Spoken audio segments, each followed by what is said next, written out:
I, 31F, have been married to my husband, Mark 34M, for 5 years. Our relationship has had its ups and downs, but overall we've been solid. At least, that's what I thought. The real crack started showing when my mother-in-law, Karen, decided she wanted me gone. Karen never liked me. From the moment Mark introduced me, she made it clear that I wasn't right for him. She always had this fantasy that he would end up with his ex, Lisa, who was more suited for their family. Lisa was polite, well-mannered, and most importantly, worshipped the ground Karen walked on. I, on the other hand, wasn't about to bend over backward to please her. At first, it was just passive-aggressive comments, compliments with a bite, backhanded remarks about my cooking, subtle jabs at my career. Over the years, it escalated to full-on sabotage. She'd conveniently forget to invite me to family events, spread rumors about me, and do everything in her power to make me feel like an outsider. I tolerated it for Mark's sake, hoping that one day she'd grow tired of the games. Then came the night that changed everything. It was a regular family dinner, or so I thought. Mark and I arrived at his parents' house, and the usual group was there: his dad, siblings, aunts, uncles.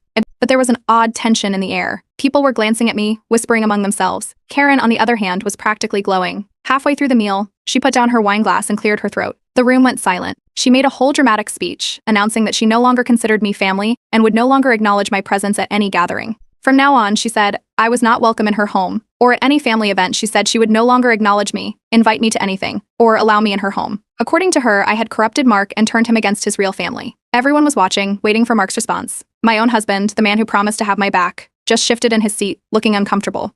He mumbled something like, "Mom, this is unnecessary," then went right back to eating. I sat there, stunned, humiliated. But I didn't cry. I didn't argue. I didn't plead my case. I just nodded, put my napkin down, and left. That night, Mark barely said a word. He didn't try to comfort me, didn't even acknowledge what had happened. When I finally confronted him, asking if he was really okay with his mother pretending I didn't exist, he just shrugged. Maybe this is for the best, he said. That was my wake-up call. Karen thought she had won. She expected me to slink away quietly, humiliated and defeated. She thought Mark would just fall in line and let her dictate our marriage. What she didn't realize was that she had just given me every reason to fight back. Over the years, Karen had been reckless with her secrets. She had this habit of treating me like I was invisible, which meant she never really watched what she said around me. I knew things she wouldn't want getting out. I knew about the shady financial games she played at work, about the secret credit card her husband didn't know about, and, most importantly, about the affair she thought she had covered up. I started collecting receipts. I went through old texts, emails, anything I could find. Karen was careless. She left things lying around, thinking no one would ever question her. It was almost too easy. Meanwhile, she continued her little game. She texted Mark the next day, saying, "Now that she's out of the picture, we can be a real family again." He didn't even respond. A week later, she invited him to a family event without me. He hesitated but ultimately decided to go, saying he just didn't want to make things worse. That was it for me. If my own husband wasn't going to take a stand, I would. Karen wanted to erase me from her family. She wanted to humiliate me, break my spirit, and make sure I knew my place. Instead, she had just made the biggest mistake of her life. Because I wasn't going to sit back and take it, I was going to make sure she regretted ever underestimating me. Mark went to the family gathering without me. He hesitated, mumbled something about not wanting to make things worse, and then walked out the door. That was it. My patience was gone. Karen wanted to erase me? Fine. I was about to make sure she regretted ever thinking she could. The first step was simple. Karen had spent years bragging about how clever she was. Little comments here and there about how corporate money is just sitting there and how everyone inflates expenses. She thought she was untouchable. I knew better. She had shown me once, laughing over a glass of wine, how she inflated her company's travel and event expenses, pocketing the extra.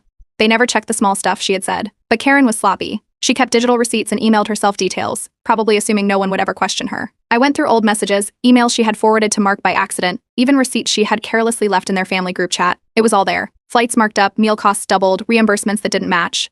Everything I needed. I spent weeks gathering information, making sure everything was airtight. If I was going to report Karen, I needed to do it right. I spoke to a former colleague of hers, someone who had suspected financial irregularities for a while. I compiled everything I found: emails, discrepancies, even an old reimbursement Karen had bragged about inflating. Only when I was sure the evidence was solid did I send an anonymous tip to HR. 3 days later, Karen was on edge. Her usual self-important attitude was gone. She was snappy, constantly checking her phone, disappearing for calls. That night, Mark casually mentioned that his mom was dealing with some work stress. I didn't ask questions. I already knew. A friend of mine who worked in HR, but not at Karen's company, told me something interesting. An internal audit had been launched. Someone had tipped off HR about financial irregularities, and now Karen was under scrutiny. It was moving fast. Meanwhile, Mark started acting differently. He asked if I was okay. He even apologized for going to the family gathering. Guilt was creeping in. Karen, on the other hand, was trying to do damage control. She called Mark, crying, saying someone was out to ruin her career. She made herself the victim, spinning stories about jealous coworkers, false accusations, anything to make herself seem innocent. Mark comforted her, completely oblivious. But cracks were forming. I made casual conversation with Mark's aunts and cousins. Nothing obvious, just small comments, things like, "It's interesting how Karen treats certain people differently," or "Have you ever noticed how Karen always manages to come out ahead?" I didn't need to do much. The doubt was already there. I just gave it a little nudge. Some family members started reaching out, awkwardly apologizing for how I'd been treated. I acted surprised, brushed it off. But I knew what was happening. Karen did too. She started panicking, ranting that people were turning against her. She accused family members of gossiping about her, of trying to push her out. She was unraveling. And I wasn't done yet. Karen had another secret, one that would be much harder for her to explain away. For years, she had been having an affair with a married man. She thought she was careful. She wasn't. Karen thought she was untouchable. She had always been careful deleting messages, keeping her finances hidden. But over the years, small slip-ups had accumulated. A misplaced email, an old bank statement in the trash, a forgotten message thread. It wasn't a smoking gun, but it was enough for me to start connecting the dots. At one point, Mark had access to the shared folder.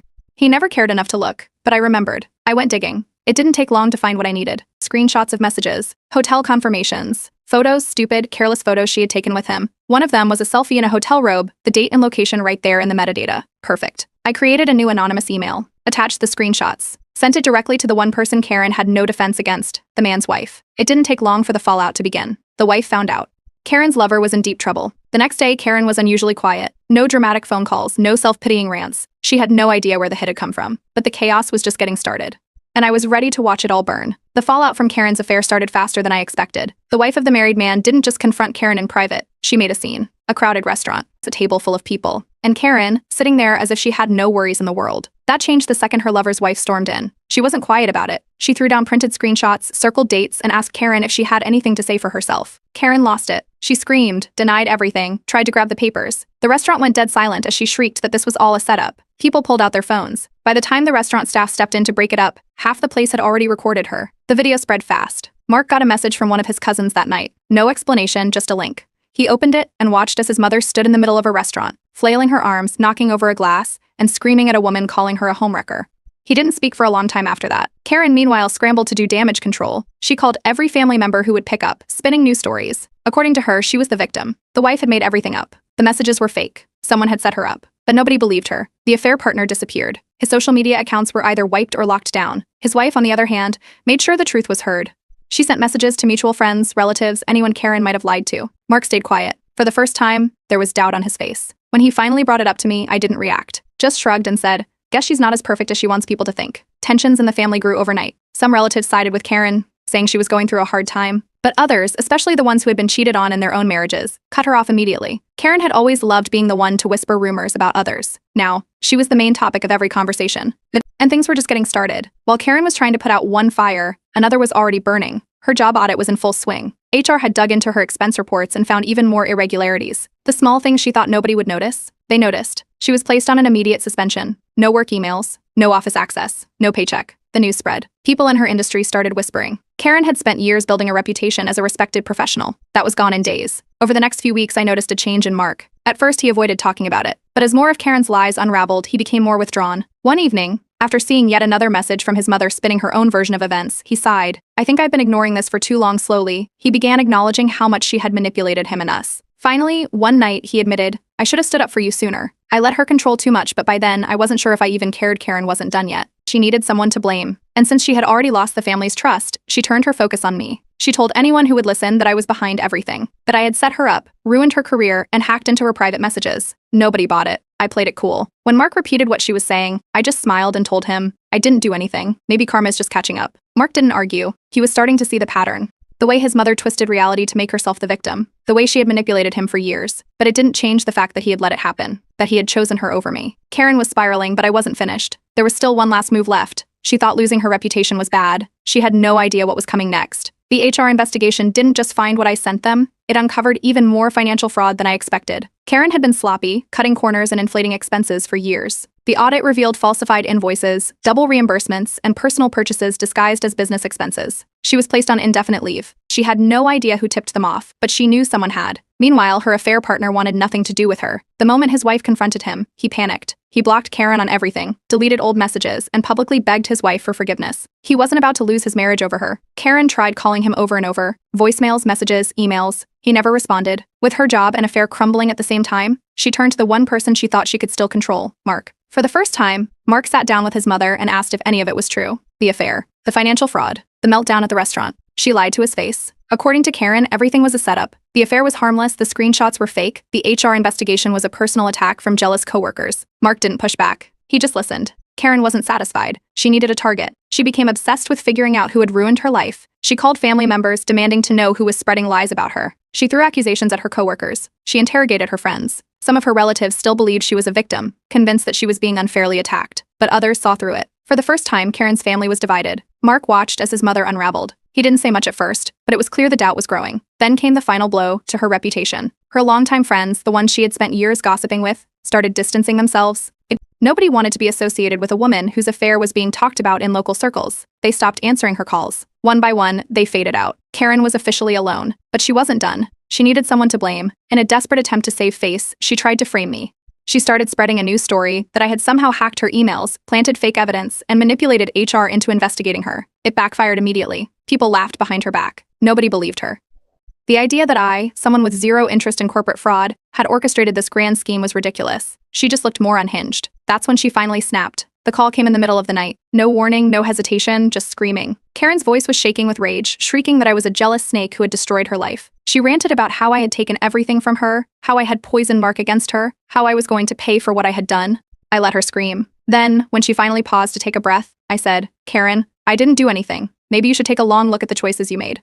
Then I hung up. Mark was standing in the doorway. He had heard everything. He didn't say anything for a long time. Then, finally, he muttered, "She's lost it." I just looked at him and said, "She lost it a long time ago." 2 days later, HR completed their investigation. Karen was officially fired. She lost everything: her pension, her credibility, her career. She was blacklisted in her industry. The panic set in fast. She called relatives, begging for support. She tried to rally sympathy, claiming she had been wrongfully terminated. But nobody wanted to be associated with her anymore. One by one, they all turned their backs. Karen was powerless. And I wasn't done yet. The fallout from Karen's affair spread like wildfire. Family members who had always looked up to her were now whispering behind her back. Even the elderly relatives, the ones who once defended her, exchanged looks and shook their heads when her name was mentioned. Karen didn't take it well. She went into full damage control mode, claiming she had been seduced and didn't know the man was married. It was a weak excuse. The problem? She had bragged about the affair before. The proof was already out there. The affair partner's wife wasn't done. She posted everything: the screenshots, the messages, the receipts. It wasn't just a private scandal anymore. It spread through local circles, appearing in group chats, small Facebook communities, and even getting mentioned in workplace gossip. Karen had built her reputation on being a respectable, professional woman. Now, people only knew her as a homewrecker and a fraud. And then, the biggest blow came. Mark's dad, who had stood by her for years, excusing her behavior, finally snapped. He saw the posts. He read the messages. For years, Karen's husband had turned a blind eye to her behavior. But after weeks of whispers, screenshots, and family members confronting him, he finally decided to face the truth. He asked her outright about the affair and the financial fraud. She tried to lie, as expected, but this time, the evidence was undeniable. At first, he was quiet processing, waiting for her to say something that made sense. When she didn't, he simply walked into their bedroom, pulled out a suitcase, and started packing her things. "You made your choices," Karen was all he said. She yelled. She refused to leave. She accused him of overreacting. He didn't care. He threw her suitcases by the door and told her to get out. Karen had spent decades controlling her household, manipulating everyone into following her rules. But now her husband was done. Mark stood in the doorway, watching as his mother tried every trick she had: guilt, anger, tears. None of it worked. He didn't say much, just shook his head and walked away. Karen left, but she wasn't giving up. She needed a place to stay. She had no job, no savings, and no backup plan. Karen had always pushed for Lisa, Mark's ex, to be part of the family. Even after Mark and I got married, she still talked about Lisa as if she were the perfect daughter-in-law. So it was no surprise that, after losing everything, Karen made one last desperate call to Lisa. But Lisa, who had long since moved on, had no interest in entertaining Karen's nonsense. She laughed and blocked her. Lisa, who Karen used to praise as the perfect woman for Mark. Lisa, who had absolutely no reason to help her. Karen begged. Lisa laughed in her face and blocked her. With nowhere else to go, Karen turned to distant relatives. One cousin, out of pure guilt, let her sleep on their couch. It didn't last long. Karen's entitled attitude made her unbearable. She criticized everything: how they lived, what they ate, even how they tried to help her. She was kicked out within a week. Meanwhile, Mark was processing everything. He admitted that for years he had ignored the signs about his mother, that he had let her get away with things he knew were wrong. He didn't say it directly, but the guilt was obvious. Karen tried one last time. She called Mark, crying, saying she had nowhere else to go, that she was sorry, that she had lost everything. This time, Mark didn't hesitate. He told her that he wasn't letting her ruin his marriage, that she had done this to herself. And then, he hung up. Karen was out of our lives for good. No manipulation, no lies, no second chances. And the best part? I never had to cheat, lie, or twist the truth. She destroyed herself. I just let it happen. Karen had nothing left: no husband, no job, no support. But that didn't stop her from trying. She spammed family members with messages telling them she had been set up, that she was betrayed, that jealous people had conspired against her. It was the same dramatic act she had played for years, but this time, no one was falling for it. The relatives who once stood by her, they were done. Karen had humiliated herself too publicly, burned too many bridges. She wasn't the powerful matriarch anymore. She was just a woman with a ruined reputation, desperately trying to stay relevant. Meanwhile, my life was moving forward. For the first time in years, I didn't have to deal with her manipulation. No more stress, no more passive-aggressive digs, no more walking on eggshells. I could just enjoy my life, And Mark? He finally saw everything clearly. He put in real effort to make things right, listening more, being present, actually choosing me over his mother for the first time. Karen was just background noise now. And yet, she still tried. With no one to manipulate, she focused on revenge. She decided to sue her former employer for wrongful termination, claiming she was fired unfairly. It didn't even make it past the first stage. The company had ironclad evidence against her. The audit, the expense fraud, the stolen company funds. She was lucky they didn't press charges. Her lawsuit was thrown out immediately. Her finances crumbled fast. After losing her job, Karen tried to lean on her financial safety net, but it wasn't enough. While she had money stashed away, it wouldn't last forever, especially with no new income coming in. She started selling off her designer clothes, liquidating what she could to stay afloat. But without steady employment, her resources began to dwindle.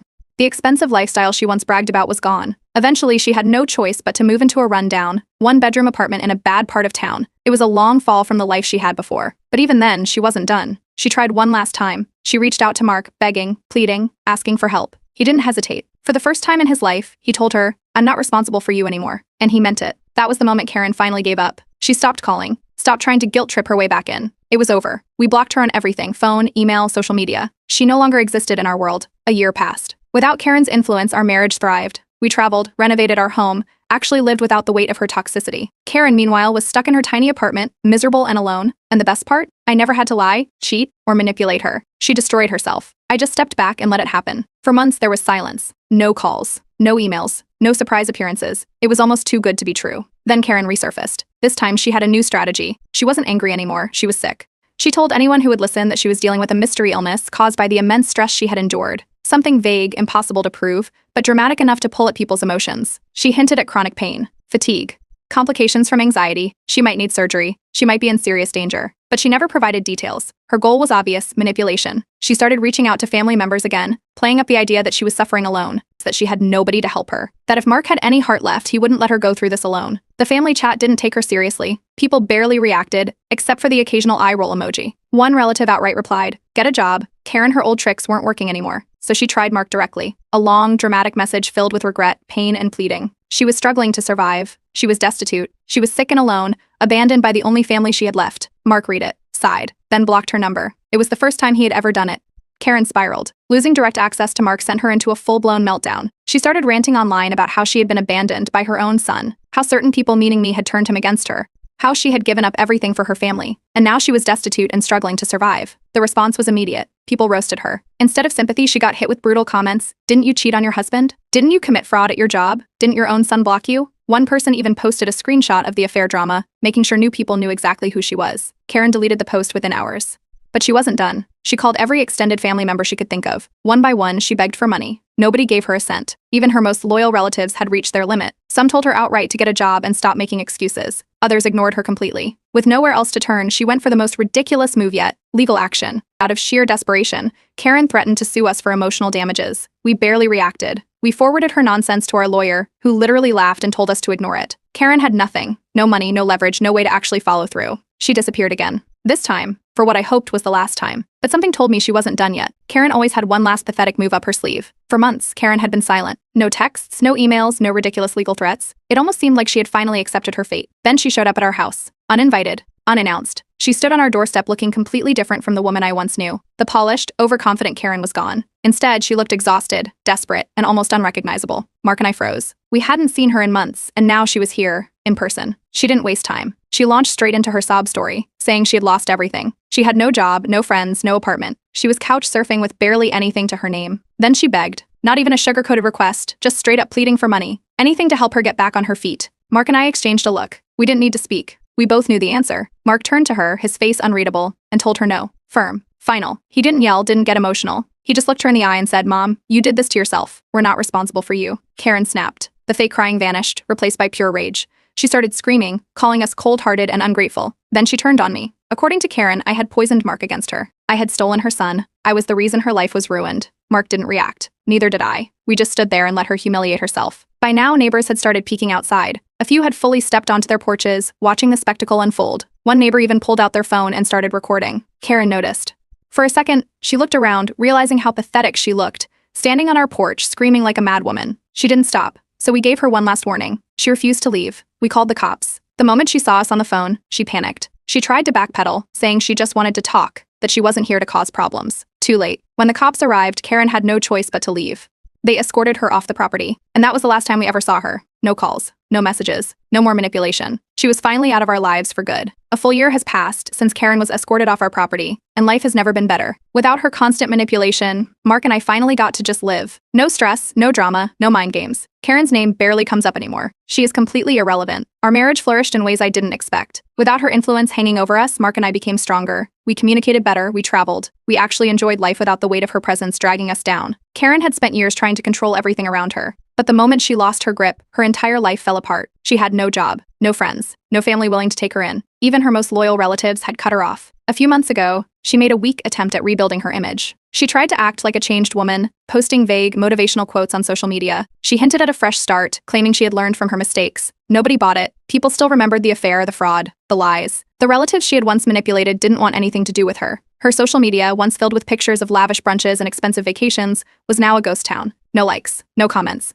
no audience. She had become exactly what she feared most, irrelevant. From what we've heard, she bounces around, living off whoever is willing to let her crash on their couch. Her old lifestyle is long gone. No luxury, no power, no control. She's not the woman who once dictated family gatherings or demanded everyone cater to her. Now, she's just that relative people avoid at all costs. Then, one final attempt. An email. One last, desperate message to Mark. A pathetic plea for help. He didn't even open it, just deleted it. That was the moment I knew he was done with her, completely. After that, we blocked everything. No phone, no email, no social media. It was like she never existed. Mark and I moved. A brand new house, a fresh beginning. A place that Karen never stepped foot in. A place that only belonged to us. She would never taint this home with her presence. And the best part? We're expecting a baby. Karen will never be a part of its life. She tried so hard to erase me from the family. Instead, she erased herself. And now, we're free, peaceful, happy. Karen is gone. And I never had to lift a finger. Karma did all the work for me.